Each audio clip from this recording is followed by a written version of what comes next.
So I am founder and chief exec of TrendBible, and that is a trend forecasting company. So we forecast the future of life at home and help companies understand how consumers will be shopping and choosing things in the future. I set the business up in 2008, I think. Mm-hmm. So I've been through a pandemic and a couple of financial crises.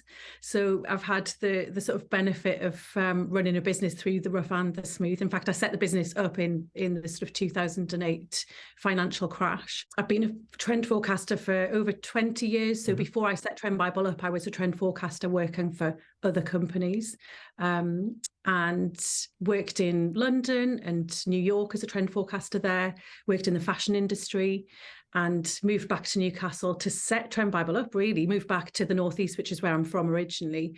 And now I live back in Newcastle with my husband, Simon, and my 2 kids and dog. There was definitely something that I knew that was the right move for me. I knew this was going to be a solid base for me. I wanted to move back to the Northeast.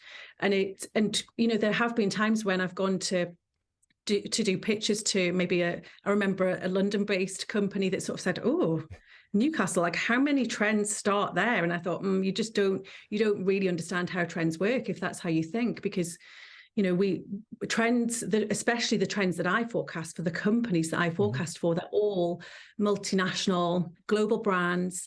And when a trend is successful, it means that over 70% of consumers have adopted it. So it's mass market. So you need to see evidence of, a trend living and breathing in Newcastle.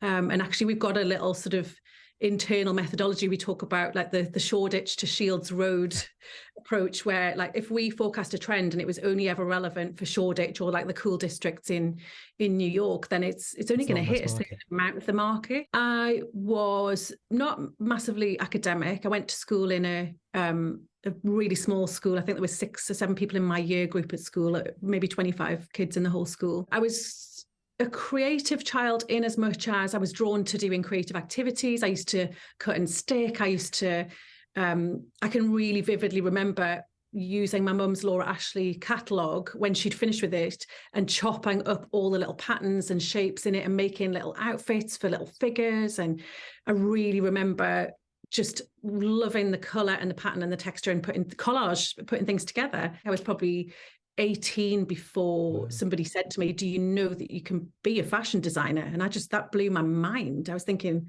as a job, like that people actually do that. Would you be happy to share what's the best piece of advice you've ever had? Best piece of advice? In terms of starting a business or having an idea, go as narrow as you dare.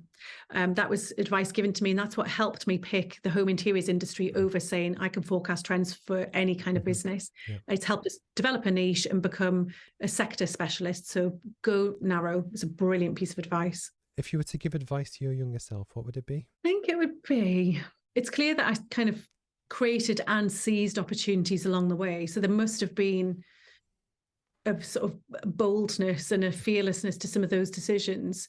So I suppose it's tempting to think, I would probably just say, like, run with it, go with it, don't live in fear. But I think it's sort of human nature to second guess yourself. You kind of have to a little bit to check that your ideas are robust. But there's definitely something about the spirit of just, I did have a very deep self-belief, but it was very deep and it was very hidden. And I, of course, was taking on board information and advice from lots of other people around me. So I suppose it's just about trusting you. Like you said, that gut instinct, trusting myself. Just, if you think it's right and it's what you want to do, go for it.